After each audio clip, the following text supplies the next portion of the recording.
하나님 아버지, 예수 그리스도의 생명으로 우리의 죽음을 도말하시고 이 시간 산자로 불러주셔서 예배하는 영광 허락하여 주시니 감사합니다.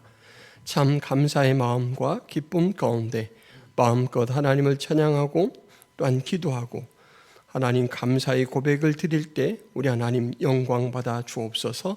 우리의 예배를 기쁘시게 받아 주실 줄 믿사옵고 예수 그리스도의 이름으로 기도하옵나이다. 아멘.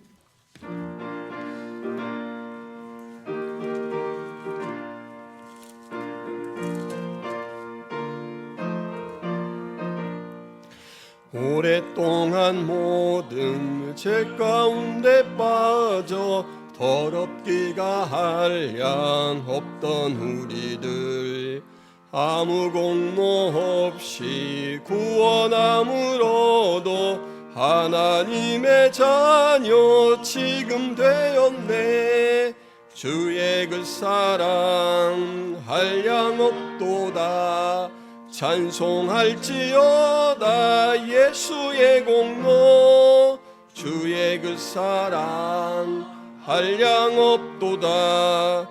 찬송할지어다 예수의 공로. 주의 보혈로서 정결하게 씻겨 죄악에서 떠난 몸이 되었고 세상 근심 구름 간 곳 없어지니 하나님의 빛이 영화롭도다. 주의 그 사랑 한량 없도다. 찬송할지어다 예수의 공로. 주의 그 사랑 한량 없도다. 찬송할지어다 예수의 공로. 땅과 거기에 충만한 것과 세계와 그 가운데 사는 자들은 다 여호와의 것이로다. 여호와께서 그 터를 바다 위에 세우시며 강들 위에 건설하셨도다. 여호와의 산에 오를 자가 누구며 그의 거룩한 곳에 설 자가 누구인가? 곧 손이 깨끗하며 마음이 청결하며 뜻을 허탄한 데에 두지 아니하며 거짓 맹세하지 아니하는 자로다. 그는 여호와께 복을 받고 구원의 하나님께 의를 얻으리니 이는 여호와를 찾는 족속이요 야곱의 하나님의 얼굴을 구하는 자로다. 문들아 너희 머리를 들지어다. 영원한 문들아 들릴지어다. 영광의 왕이 들어가시리로다. 영광의 왕이 누구시냐? 강하고 능한 여호와시요 전쟁에 능한 여호와시로다. 문들아 너희 머리를 들지어다. 영원한 문들아 들릴지어다. 영광의 왕이 들어가시리로다. 영광의 왕이 누구시냐? 만군의 여호와께서 곧 영광의 왕이시로다. 아멘. 전능하사 천지를 만드신 하나님 아버지를 내가 믿사오며 그 외아들 우리 주 예수 그리스도를 믿사오니 이는 성령으로 잉태하사 동정녀 마리아에게 나시고 본디오 빌라도에게 고난을 받으사 십자가에 못 박혀 죽으시고 장사한 지 사흘 만에 죽은 자 가운데서 다시 살아나시며 하늘에 오르사 전능하신 하나님 우편에 앉아 계시다가 저리로서 산자와 죽은 자를 심판하러 오시리라. 성령을 믿사오며 거룩한 공회와 성도가 서로 교통하는 곳과 죄를 사하여 주시는 곳과 몸이 다시 사는 것과 영원히 사는 것을 믿사옵나이다. 아멘.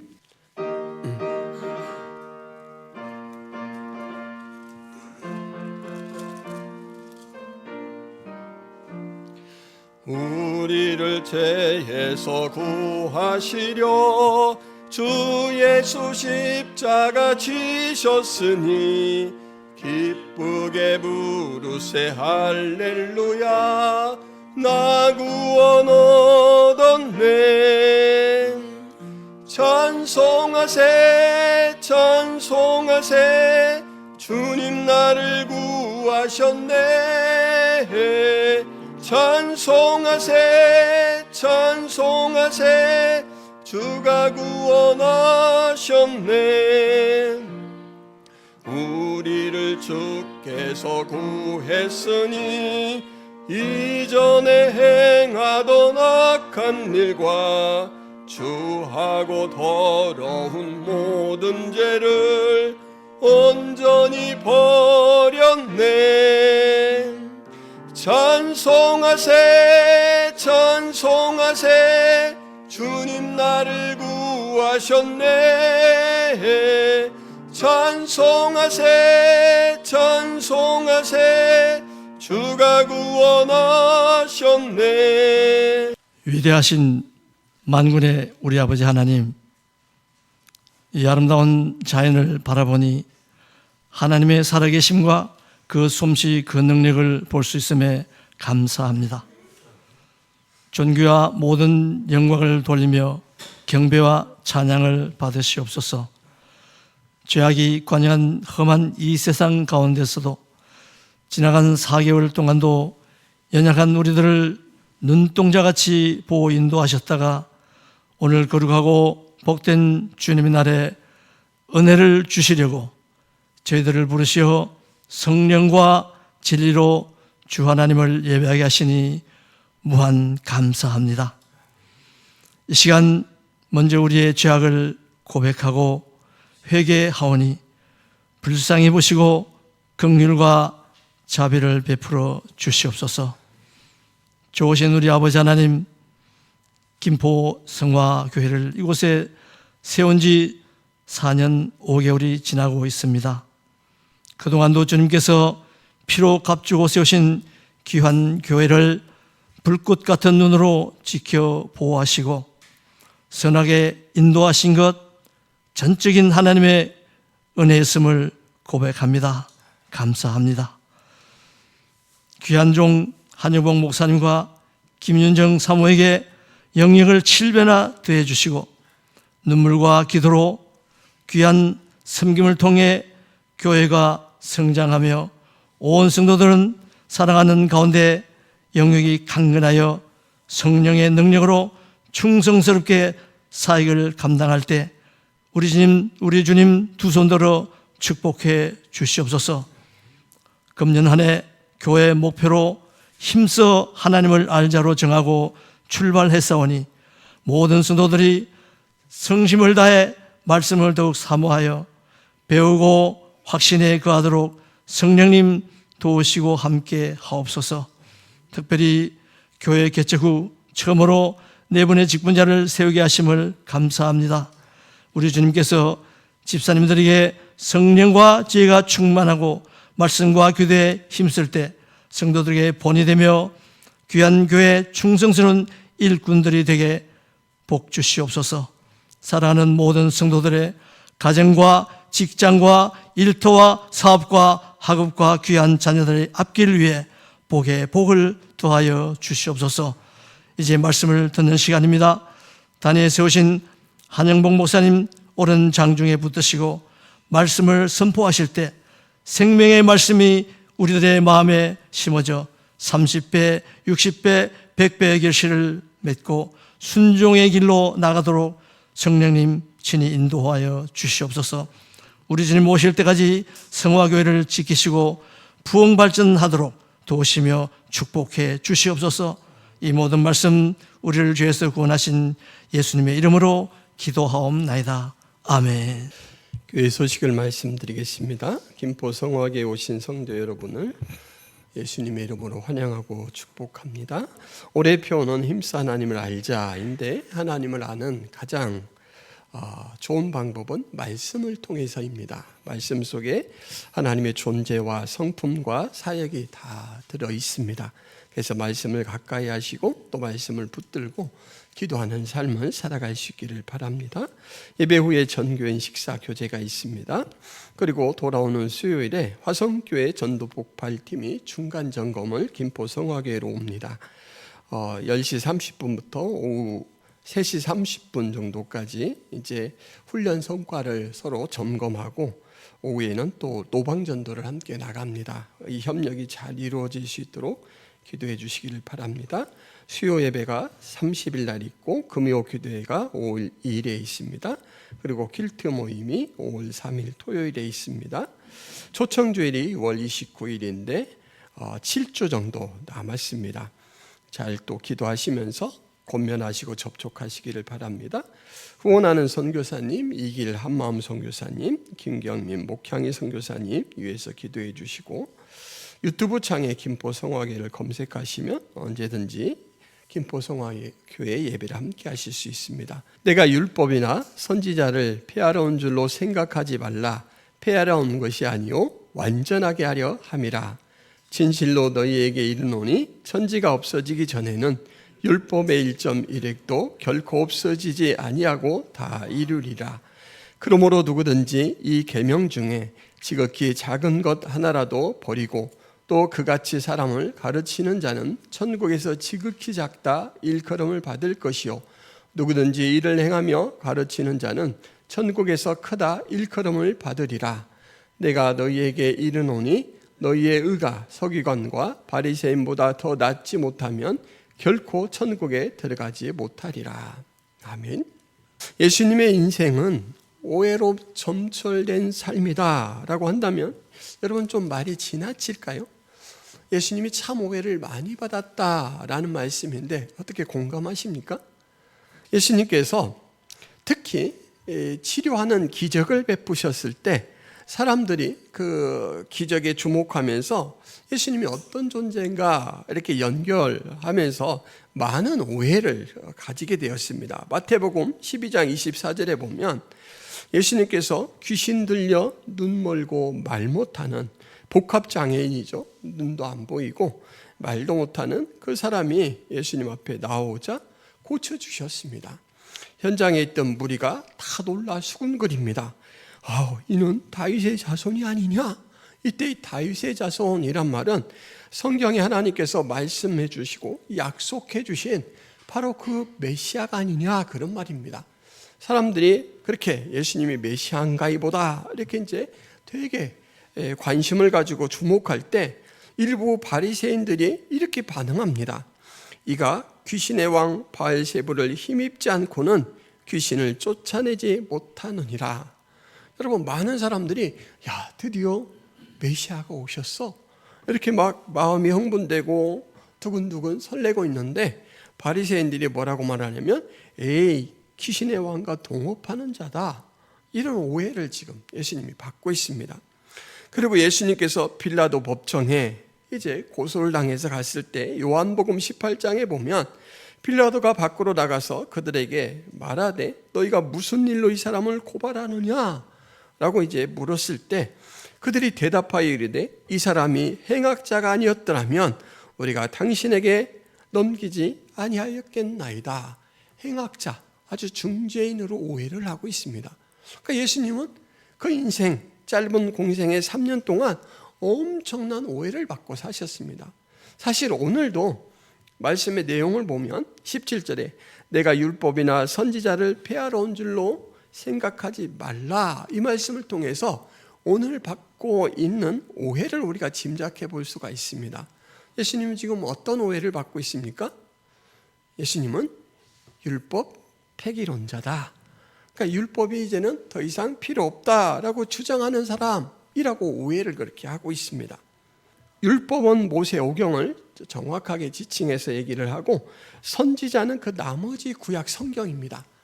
그래서 율법이나 선지자를 이렇게 말할 때는 구약 성경 전체를 지시하는 것입니다. 그러니까 예수님께서 구약 성경을 필요 없는 것, 없애려고 온 존재라고 너희들 오해하지 말라라고 스스로 말씀을 하고 계신 겁니다. 가장 핵심 율법 그러면 십계명이 있지 않습니까? 이 십계명 중에서도 지금 많은 오해를 받고 있는 게 뭐냐면 안식일을 안 지킨다. 안식일을 되게 경히 여긴다라는 오해를 받습니다.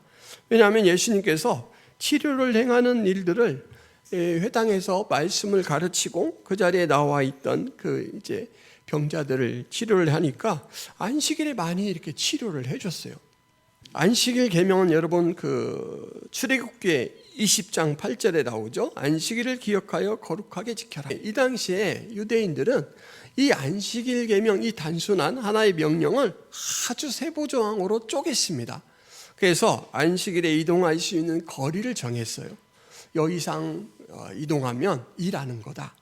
그리고 안식일에 질 수 있는 짐의 무게도 정해놓았습니다. 그리고 안식일에 할 수 있는 활동의 종류들도 다 정해놓았습니다. 너무너무 세부적으로 정해놓았어요. 그래서 예수님께서 안식일에 치료를 하는 것, 이거를 그들의 기준으로 보면은 일입니다, 일. 그래서 안식일에 하지 못할 일을 어떻게 하나님을 섬긴다고, 또 하나님 나라에 대해서 증거한다라고 하는 사람이 이렇게 안식일을 우습게 무시하고 경히 여기는 것이지? 이렇게 이제 의심을 하는 거예요. 예를 들면 안식일에 가르치고 계시는데 오른손이 마른 사람, 그러니까 오른손에 왜 이렇게 피 같은 게 통하지 않아서 왼손하고는 현격하게 차이가 나는 이렇게 빼빼 마른 상태, 힘도 못 쓰고 하는 그런 사람이 와 있습니다.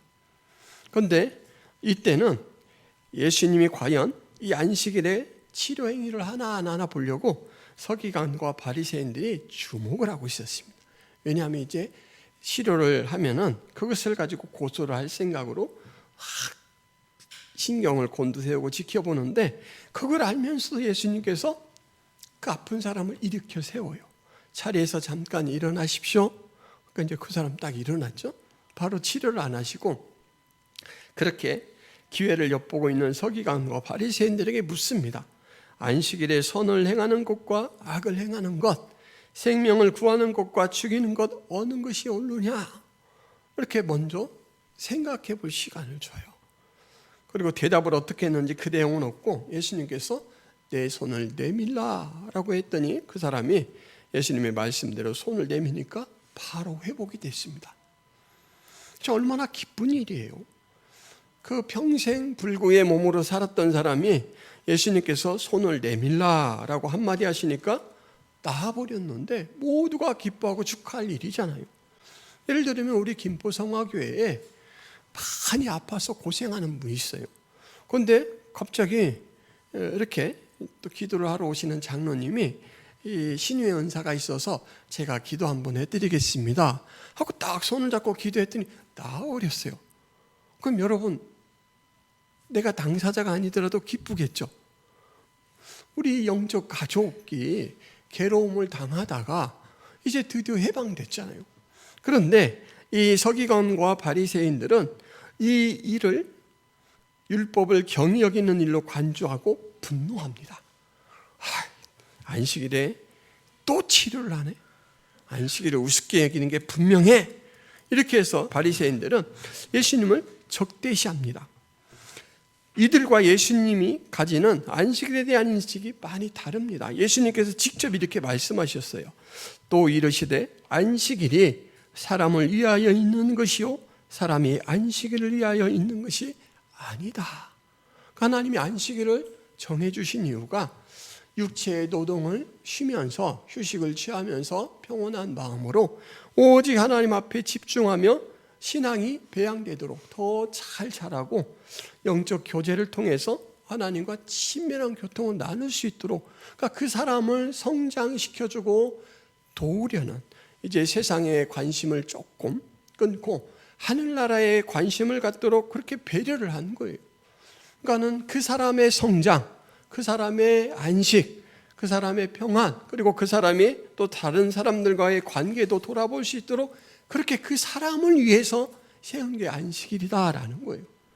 그런데 그 당시에 이제 종교의 주도권을 잡고 있던 이 바리새인들과 서기관들은 그런 안식일을 정해주신 이 정신은 묵살하고 생각도 안 하고 형식적으로 오직 그 날을 구별해서 어떻게 하면 철저하게 지킬까, 그래서 거리도 무게도 행할 일들도 다 구별해서 하여간 그걸로 이렇게 목록 표시를 해가면서 그걸 조금 위반하려고 하는 사람은 막 정죄하고 이러면서 오직 나를 지키는 데만 집착하고 있었습니다.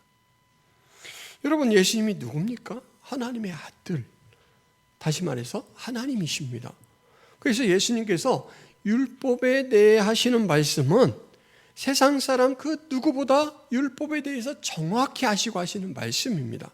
왜냐하면 율법을 정하신, 세우신 분이기 때문이죠. 율법의 내용, 율법의 목적, 율법의 동기들을 다 아셔요. 그래서 사실 예수님께서 이렇게 한마디 한마디 해주시는 것이 정말 약이 되고 우리의 피가 되는 것인데, 이 바리새인과 서기관들은 예수님을 하나님의 아들로 믿지를 않습니다. 그래서 이 은혜로운 율법 불의에 대해서도 별로 감흥이 없습니다. 그냥 오직 자기 주장만 가득 차 있어서 저 율법을 경시하는 자 어떻게 좀 해치워야 되겠는데, 이러면서 오해가 점점점 자라고 있습니다. 여러분, 이 오해는 예수님에게 피해를 줄까요? 아니면 본인들에게 더 큰 피해가 갈까요? 이 오해는 사실 그들에게 훨씬 더 큰 피해를 줍니다. 진리에 대해서 들을 수 있는 여지를 완전히 닫고 고개를 돌려버리는 것과 같죠.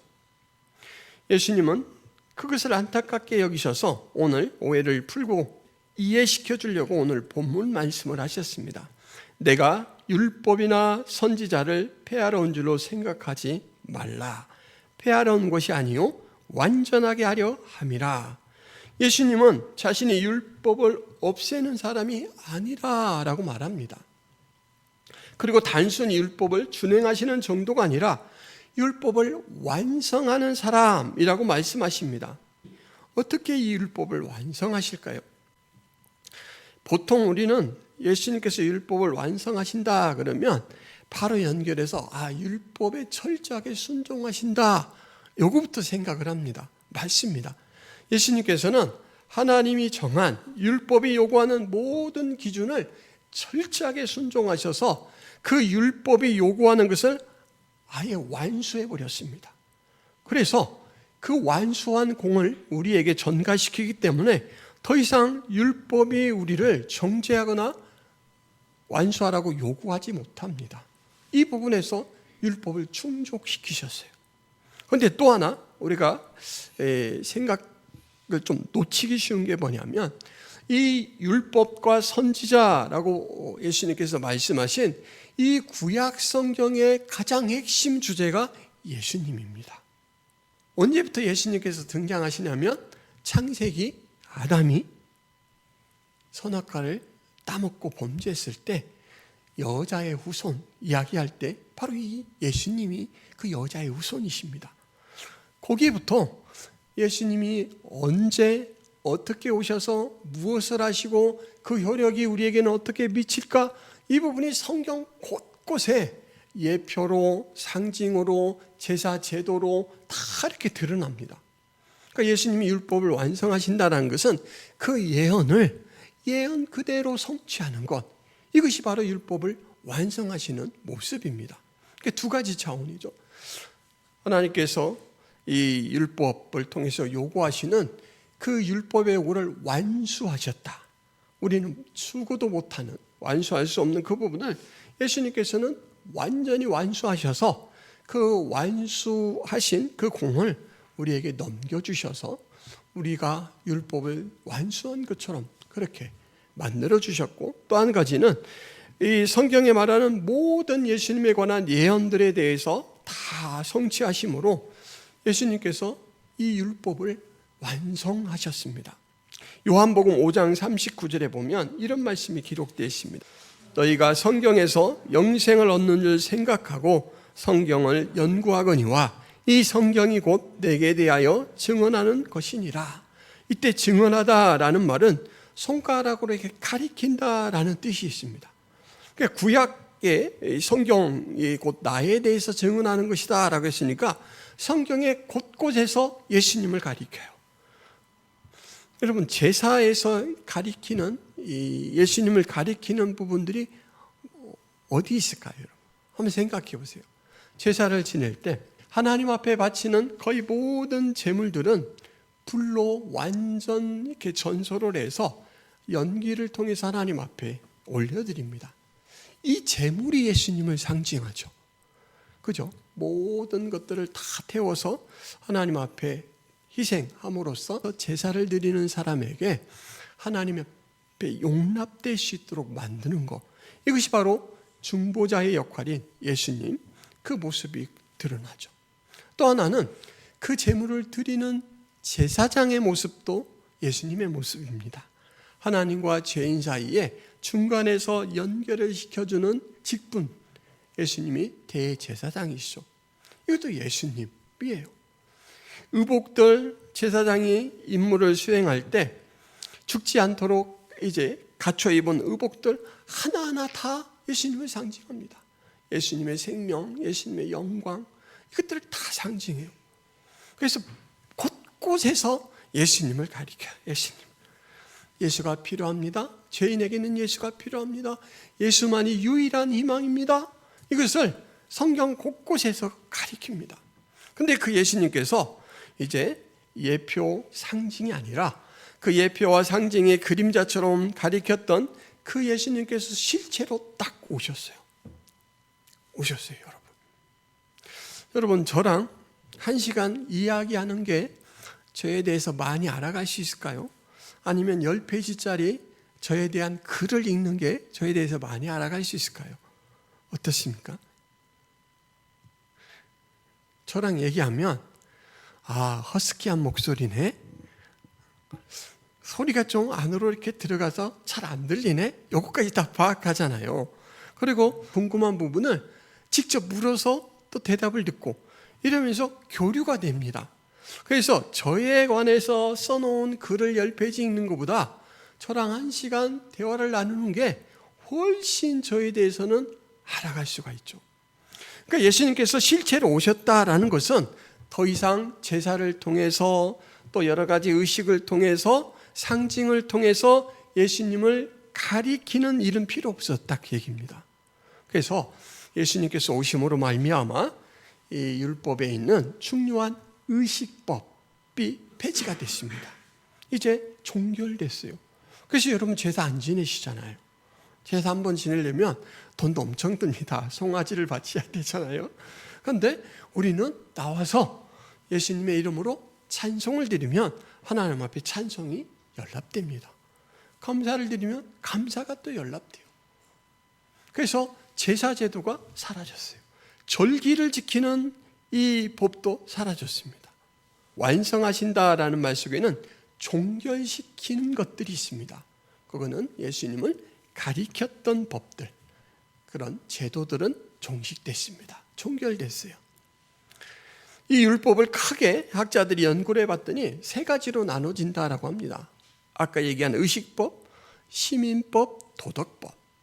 시민법은 애굽에서 이스라엘 백성들을 불러내 오실 때 하나님 백성 된 자들에게 하나님 나라의 백성은 재판은, 배상에 대한 건 이렇게, 서로의 관계에서는 어떻게, 또 밭에 농작물을 심을 때는 어떻게, 막 이렇게 섞여지지 않도록 그렇게 이제 구별해서 심어라, 이런 법들까지 정했거든요. 옷에 곰팡이가 폈을 때는 어떤 절차를 통해서 이 모든 것들을 정해 놓으셨는데, 여러분 이 시민법도 폐지가 됩니다. 왜냐하면 예수님이 오심으로써 혈통 중심으로 하나님 백성으로, 선민으로 구별됐던 이 이스라엘이 예수님을 십자가에 잡아 죽였잖아요. 그리고 이제 예수님께서 이 혈통 중심의 하나님 백성 자격을 영 중심, 성령이 임하시는 모든 사람은 바로 하나님 나라의 백성 되는 길을 열어놓으셨기 때문에 이 구약 시대 때의 시민과 이 신약 시대 때의 시민의 성격이 달라졌습니다. 그래서 구약 시대의 시민법도 없어졌습니다. 막 도둑질하면 4배로 갚고 그래야 되거든요. 여러분 그렇게 안 하잖아요. 우리 실정법대로, 대한민국의 실정법대로만 배상을 하잖아요. 그래서 이것도 없어졌습니다. 마지막으로 도덕법, 아까 말씀드린 이 도덕법은 율법이 평생토록 영원히 요구합니다. 그런데 예수님께서 그 크신 순종으로 모든 것들을 아까 말씀드렸듯이 완수해버렸습니다. 완수. 그래서 이것도 성취, 완성시켜버렸습니다. 의식법, 시민법, 도덕법을 예수님께서 완전 완성시켜버리셨어요. 그리고 그 모든 이제 은혜와 혜택을 우리에게 주셨습니다. 이것이 지금 폐하러 온 게 아니라 완성시키러 오셨다라고 하신 그 말씀대로 예수님께서 완성시킨 부분에 대한 말씀입니다. 예수님이 율법을 어떻게 생각하는가라는 부분을 18절, 19절에서 좀 더 구체적으로 말씀하고 계신데, 진실로 너희에게 이르노니 천지가 없어지기 전에는 율법의 1.1획도 결코 없어지지 아니하고 다 이루리라. 그러므로 누구든지 계명 중에 지극히 작은 것 하나라도 버리고 또 그같이 사람을 가르치는 자는 천국에서 지극히 작다 일컬음을 받을 것이요 누구든지 이를 행하며 가르치는 자는 천국에서 크다 일컬음을 받으리라. 이 율법에 대한 태도가 하나님 앞에 사랑과 인정을 받는 것으로 이제 종결된다, 이렇게 지금 이야기를 합니다. 그러니까 예수님의 믿음이 이와 같다라는 거예요. 그래서 예수님께서는 이 말씀 속에서도 천지가 없어지는 것보다 율법의 1.1획 없어지는 것이 더 어렵다. 이 히브리어는 아주 조그마한 이렇게 점 찍는 그런 알파벳이 있습니다. 그걸 이야기하는데, 우리식으로 말하자면 기억니은 할 때 기억, 아야 어야 할 때 아, 이거 없어지거나 그 다음에 마침표, 느낌표, 이거 하나 없어지는 게 천지가 없어지는 건 어렵다, 이런 이야기예요. 그러니까 성문법, 하나님이 정해주신 성문법은 절대로 약해지거나 없어지지 않는다. 또 이제 도덕법에 관한 말씀이겠죠. 예수님이 체포돼서 이제 끌려가시는 그 현장, 그때 겟세마네 동산에서 베드로가 칼로 이 그 체포하러 온 사람을 확 내리쳤잖아요.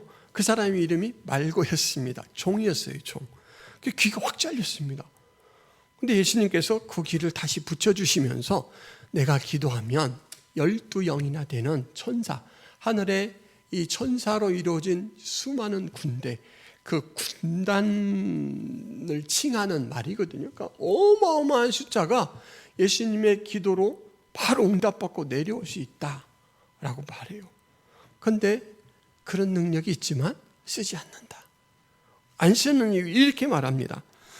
마태복음 26장 54절에 내가 만일 그렇게 하면 이런 일이 있으리라 한 성경이 어떻게 이루어지겠느냐. 그러니까 하나님의 말씀 그대로 이루어지게 예수님은 철저하게 순종하는 거예요. 있는 권세도 창고 놓고 안 써요. 예수님께서 하나님의 아들이신데 친히 죽으셔요. 그렇게 철저하게 성경을 완성시킴으로 이제 하나님의 뜻을 다 이루십니다. 그러니까 율법을 경히 여기는 자가 아니고 율법의 권위를 최고로 인정하는 사람입니다. 신구약 성경은 상호 연결되어 있습니다. 구약은 신약을 더 잘 이해하도록 돕고 신약은 구약의 언약이 어떻게 철정을 이루었는지 보여주죠. 예를 들면 여러분, 마태복음에 예수님의 이름이 3가지로 제시가 되죠. 예수, 자기 백성을 저들의 죄에서 구원할 자, 그리고 그리스도, 기름 부음을 받은 자, 하나님이 인정한 자라는 뜻이죠. 마지막 하나가 임마누엘입니다. 하나님이 그들과 함께 하신다. 하나님이 자기 백성과 함께 하신다. 얼마나 참 은혜로운 말씀입니까? 임마누엘, 하나님이 우리와 함께 하신다. 근데 여러분, 이 선언이 구약 성경으로 가면 어떻게 실질적으로 구현되냐면, 이스라엘 백성들이 12지파가 동서남북에 나눠서 진을 치는데요. 이제 잠을 자고 출발하고 해야 되잖아요. 근데 그 짐을 이렇게 동서남북에 치는 가장 가운데에 하나님의 성막이 세워집니다. 그래서 이 성막을 세운다, 친다라고 할 때 텐트를 친다라는 용어를 씁니다. 자기 백성들이 거주하는 곳에 말하자면 하나님이 집을 지으시는 거예요. 자기 백성들 사이에 거주하시는 하나님, 자기 백성들의 삶에 동참하시는 하나님, 임마누엘이라는 선언을 구약 성경의 실질적인 삶의 모습, 실현된 삶과 연결을 시켜봤더니 너무너무 은혜로운 거예요. 신구약 성경이 이렇게 작용을 합니다. 예수님이 오셨기 때문에 구약 말씀이 필요 없는 것이 아니라 이 신약의 사건 하나의 선언을 얼마나 풍성한 준비, 하나님의 마음이 그곳에 쏟아져 있는지를 보여주는 그것으로서 신약을 풀어준다라는 거예요. 하나님이 우리와 함께 하신다라는 선언도 은혜롭지만 이 구현된 사건을 통해서 우리와 너무 다른 초월적인 하나님인데 우리 삶의 현장으로 내려오셔서 마치 호흡을 함께 나누는 것처럼 귀에 대고 그 숨결이 느껴지는 목소리로 괜찮다, 내가 함께 있지 않느냐, 이렇게 말씀해 주는 것처럼 여러분, 그러면 불안이 싹 가라앉고 내가 너를 붙들고 있지 않느냐, 힘이 불끈 솟죠. 이런 이유로 구약은 신약만큼 중요합니다. 완성이 우리에게 주는 유익에 대해서 좀 마음을 나눠보려고 합니다. 제가 김포에 집 계약을 하고 돌아가서 막 인터넷을 찾아봤더니 집값이 제가 사는 가격보다 시세가 조금 높아요. 여러분, 그래가지고 제가 아내랑 그날부터 막 걱정이 됐습니다. 여보, 우리 계약금을 좀 많이 걸어놓을까? 왜냐하면 이제 계약금이 적으니까 그분이 내가 알아봤더니 집값이 좀 더 비싼 것 같아요. 계약금 물어줄게요 하고 두 배로 물어주나요, 장로님? 두 배로 물어주고 집 새로 팔 수도 있잖아요. 그럼 우리가 열심히 사놓은 집이 날아가 버리잖아요. 그래서 막 불안해요. 미완일 때 이 불안이 제거되지 않습니다. 미완일 때. 그런데 오늘 이 성경에서는 예수님께서 뭐라고 이야기하냐면 율법을 완성했다라고 하죠. 로마서 3장 21절 22절 말씀, 이제는 율법 외에 하나님의 한 의가 나타났으니 율법과 선지자들에게 증거를 받은 것이라. 곧 예수 그리스도를 믿음으로 말미암아 모든 믿는 자에게 미치는 하나님의 은이 차별이 없느니라. 산상수훈 크게 이 테마로 할 때 세 번째라고 했습니다. 첫 번째가 팔복이었습니다. 이런 자는 하나님께 이런 복을 받는다라고 할 때 애통하는 자, 심령이 가난한 자, 의에 굶주린 자, 이렇게 막 얘기를 했는데, 여러분, 이 말씀을 제가 전할 때 혹시 기억나실지 모르겠는데 이것은 한 사람 한 사람이 각각 하나씩 가진 성품을 이야기하는 게 아니라고 했죠. 이것은 하나님 나라의 백성의 성품을 한 사람이 다 갖고 있는데 어떤 성품들은 강하게 강점으로 드러나기도 하고 어떤 성품들은 드러나지 않지만 예수님께서 우리에게 이 성품을 더 씌웠기 때문에 천국 시민이 갖고 있는 성품이라고 했습니다. 그래서 여기에 선언된 복은 성도들이 누리는 종합적인 이 복이지, 우리 지은정 집사님은 땅을 기업으로 받고 저는 하나님의 아들이라 일컬음을 받고 이렇게 나눠지지 않는다라고 말씀을 드렸습니다. 한 사람이 이 팔복에서 말하는 모든 내용을 다 소유합니다. 너희는 세상에서 빛과 소금이다 라고 했는데 그 빛과 소금의 성질은 예수님 때문에 생기는 겁니다. 그러니까 팔복도 그렇고 빛과 소금의 성질도 그렇고 예수님이 우리에게 줬기 때문에 갖는 거예요. 여러분, 지금 이 말씀도 그 말씀입니다. 예수님께서 율법을 완성시켜 놓았기 때문에 우리에게 이 새로운 율법으로는 도달할 수 없는 믿음으로 우리가 갖게 되는 이 의가 우리에게 왔다라고 말합니다. 예수님으로 말미암아 왔다. 예수를 구주로 고백한 사람들은 하나님 나라 백성이 될 가능성을 품고 신앙생활을 하는 것이 아니라 이미 하나님의 백성으로서 살고 있습니다. 다시 말씀드릴게요. 이미 하나님 나라 백성으로 살고 있습니다. 내가 너와 함께하지 않느냐? 이게 이미 실현됐어요. 하나님이 여러분들 곁에 와 계십니다. 이렇게 이미 하나님의 백성, 예수님께서 율법을 완성시켜준 그 은택을 입은 자로서 살아갈 때 가장 큰 특징이 뭐냐면 자유함입니다. 더 이상 율법이 우리를 정죄하지 않기 때문에 자유로워요. 기쁩니다.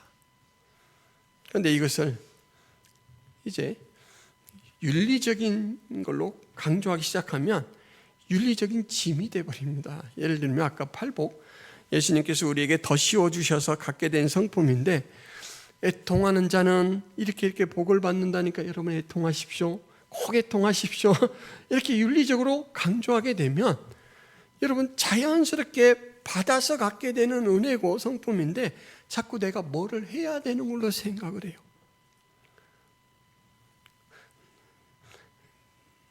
내가 뭔가를 다시금 힘써서 바치고 드리고 보여야 될 것으로 생각합니다.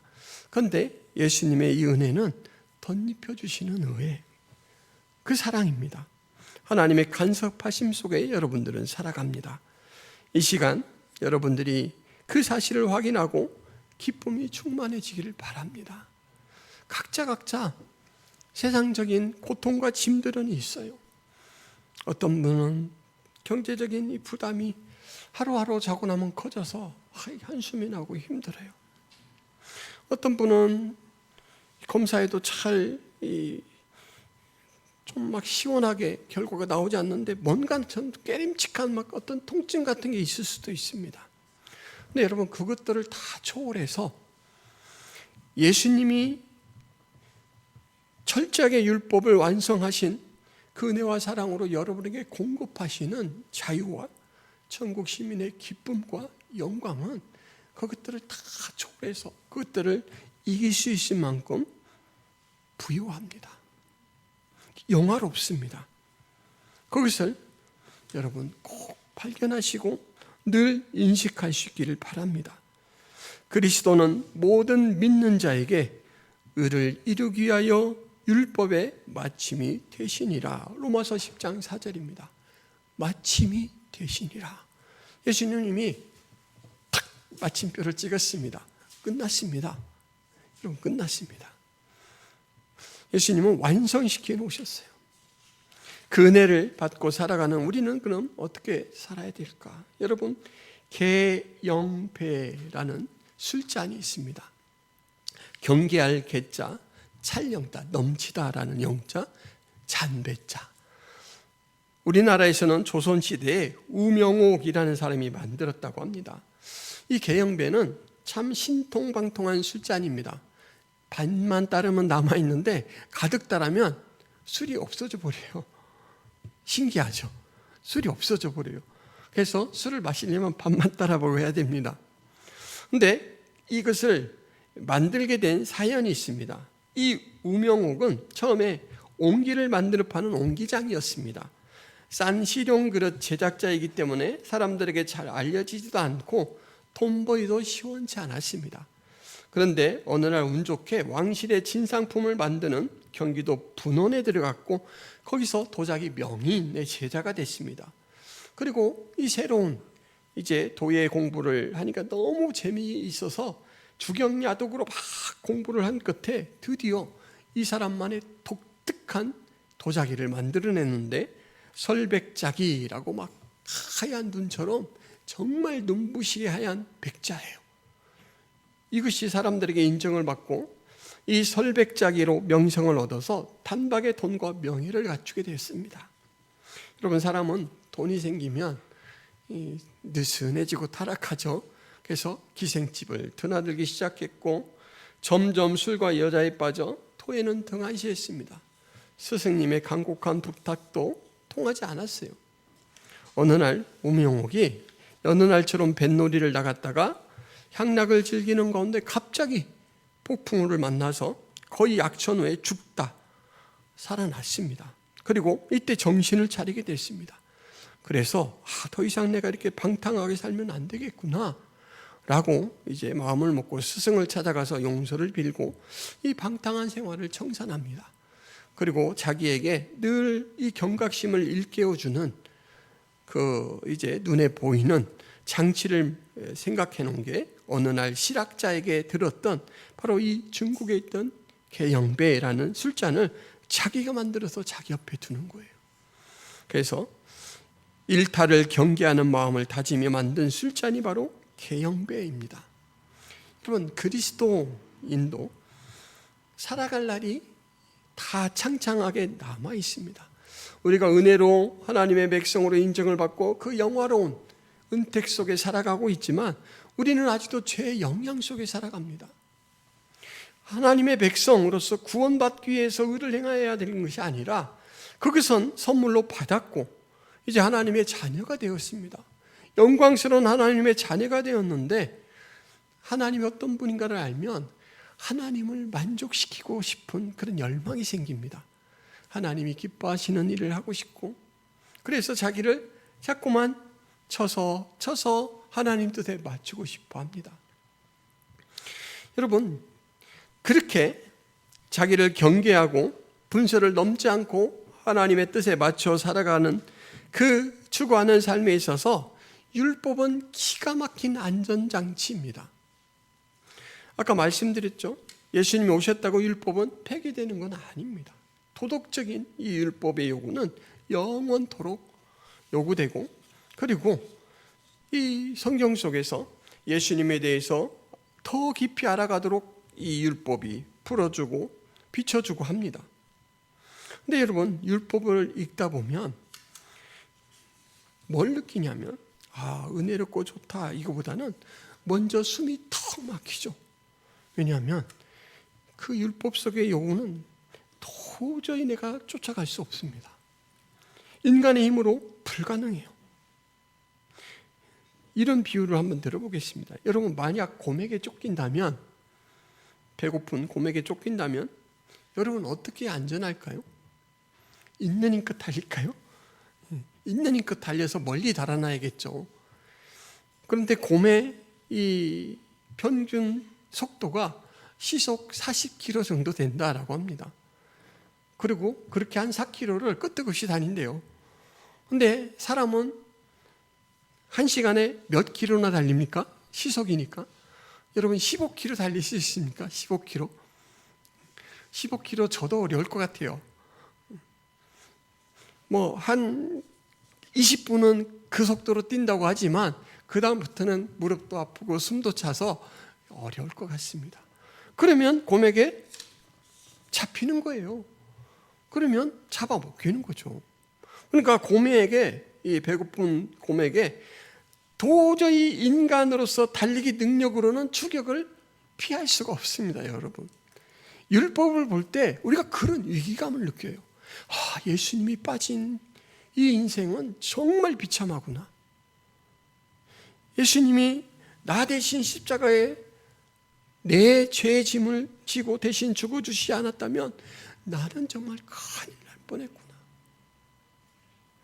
여러분, 이 달리기로 곰을 따라낼 수 없다라는 걸 알게 되면 어떻게 합니까? 이제는 달리기 아닌 다른 방법을 모색해야 되겠죠. 총을 준비합니다. 곰이 출몰하는 지역을 가려고 하는 사람은 총을 준비하고 곰을 대체할 수 있는 스프레이를 준비하고 정 안 되면 곰에 대해서 막 연구해서 읽으면서 여러분 그런 것들이 없는 상태에서 곰을 맞닥뜨리면 여러분 곰을 이길 수 있는 방법이 있습니까? 저는 배워서 하나 알고 있습니다. 이 윗도리를요 이렇게 손을 꺼내가지고 이 손 요만한 곰만 해서 이렇게 키우는 거예요. 이렇게 막 윗도리를 키워가지고 마치 제 등치가 이렇게 큰 것처럼 보여야 된대요. 그리고 막 소리를 욱 지르면 곰이 그 키까지 제 신장으로 보고 겁을 먹는데요. 여러분 곰 안 만나는 게 최고죠.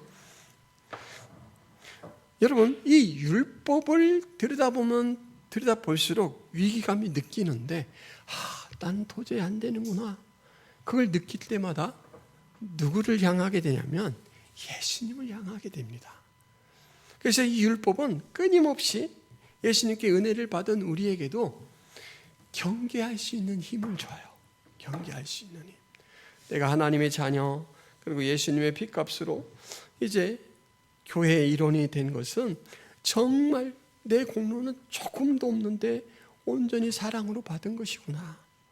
그래서 그 사랑에 보답하려고 어떻게 하면 하나님의 뜻이 뭘까 귀를 기울이고 나를 그렇게 구원해 주신 예수님 그 영향력 그리고 아까 팔복에서 덧입혀준 그 예수님의 성품을 덧입기 위해서 막 사모하는 마음으로 예수님을 찾아가죠. 이것이 바로 은혜를 잊고 신약시대를 살아가는 여러분들에게 율법이 주는 선기능입니다. 그래서 예수님을 만난 상태라 필요 없는 게 아니라 계속 우리 마음밭을 갈아엎게 만들어줍니다. 예수님이 빠진 채 추구되는 율법 사랑은 율법주의가 됩니다. 그래서 은혜가 아니라 윤리적 부담으로 작용합니다. 그리고 영혼의 허기를 느끼게 하는 율법의 기능은 바로 신약시대라고 해서 사라지지 않고 계속해서 선기능으로 아까 말씀드린 대로 예수님을 찾게 하는 그 작용을 하고 있죠. 그래서 율법 무용이나 율법 폐기의 주장은 옳지 않습니다. 율법은 자기 의를 추구하며 살아가려고 하는 유혹을 잠재우고 그 막다른 길에서 겸손하게 예수님의 그늘로 들어가야 되는구나 라고 우리를 낮춰줍니다. 그래서 자아 중심이 아니라 바로 예수님 중심으로 살도록 그렇게 이끌어줍니다. 오늘 이 본문을 통해서 우리는 율법을 완성시켜 주신 예수님에 대해서 살펴보았습니다. 그는 의식법, 그리고 도덕법, 시민법 모두 다 완성하셨고 그 은혜의 그 공로를 우리에게 덧입혀 주셨습니다. 그래서 이제는 예수님 이름으로 믿음을 고백하고 살아가는 사람은 정상적이다면 자유함을 누리고 기쁨을 누립니다. 그것이 될 일에 대한 소망 때문에가 아니고 이미 된 일, 이미 주신 은혜 속에 살아가는 기쁨이 충만하다라는 거죠. 그래서 예배도 억지가 아니에요. 기쁨으로 와서 예배를 드리게 되고 감사도 찬양도 저 안에서부터 그냥 터져나오는 그런 목소리로 마음으로 드릴 수 있게 된 것이죠. 그리고 그 은혜를 누리며 살아가는 사람이 하루하루를 어떻게 경영해야 될까라는 부분을 제가 그럼에도 불구하고 율법이 유용합니다라는 말씀을 통해 드렸습니다. 율법은 우리의 비참함을 돌아보게 합니다. 가능성 없음을 돌아보게 합니다. 예수가 빠진 인생은 캄캄하다. 정말 희망이 없다라는 것을 보게 하고 예수를 향하게 하고 예수께 발걸음을 돌리게 한다라는 것이죠. 여러분 이 신구약 성경을 균형 있게 섭취하심으로써 그 은혜를 누리고 살기를 바랍니다. 기도하겠습니다. 하나님 아버지, 율법을 완성시키셔서 우리를 하나님 나라의 시민의 영광, 그 영화로움을 누리며 살게 인도해 주신 그 예수님의 사랑을 저희들이 오늘 이 시간에 확인했습니다. 가능성이 아니라 확정된 것, 이미 받은 것을 누리며 사는 자유인이고 하나님 기쁨이 충만한 인생인 것을 또 다시 한번 확인하며 감사의 고백을 드립니다. 하나님 우리의 삶의 절제와 또 철저하게 예수 영향 속에 살아가는 것을 사모하는 마음으로 이 믿음에 반응하는 저희들이 되게 하여 주옵소서. 그 은혜를 많은 사람들에게 나누고 함께 누리는 저희들 되게 하여 주옵소서. 예수 그리스도의 이름으로 기도하옵나이다. 아멘.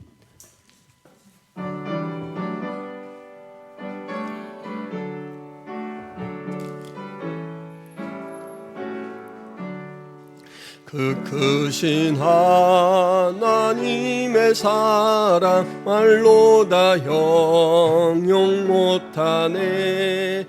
저 높고 높은 별을 넘어 이 낮고 낮은 땅 위에 죄범한 영혼 구하려 그 아들 보내사 화목제물 삼으시고 죄 용서하셨네. 하나님 크신 사랑은 증량 다 못하네. 영원히 변치 않는 사랑 성도여 찬양하세. 하나님 아버지, 우리에게 그 부활의 능력과 또 천국 소망을 붙들고 살아갈 수 있는 은혜를 주신 것 감사합니다.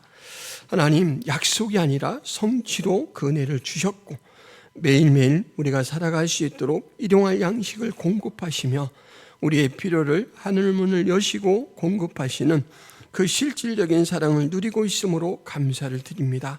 받은 것의 일부를 하나님 앞에 다시금 드리며 그 믿음을 고백하오니 드리는 마음과 손길을 축복하여 주옵소서. 하나님의 선한 정직의 영광스러운 삶을 살게 하여 주옵소서. 예수 그리스도의 이름으로 기도하옵나이다. 아멘.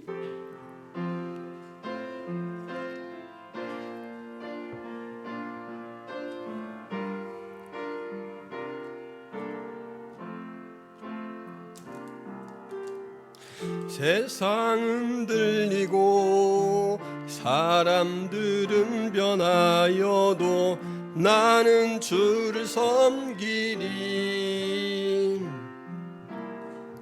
주님의 사랑은 영원히 변하지 않네.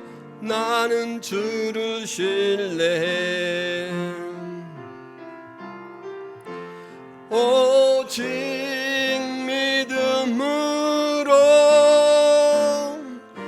믿음으로 내가 살리라.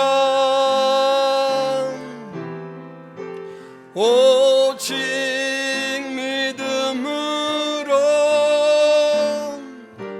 믿음으로 내가 살리라. 오직 의인은 믿음으로 말미암아 살리라. 오직 의인은 믿음으로 말미암아 살리라. 이제는 예수 그리스도의 은혜와 하나님 아버지의 지극하신 사랑과 성령 하나님의 교통 감화의 역사가 김포성악의 모든 성도들 머리 위에, 하나님 백성들 머리 위에 이제부터 영원토록 함께 있을지어다. 아멘.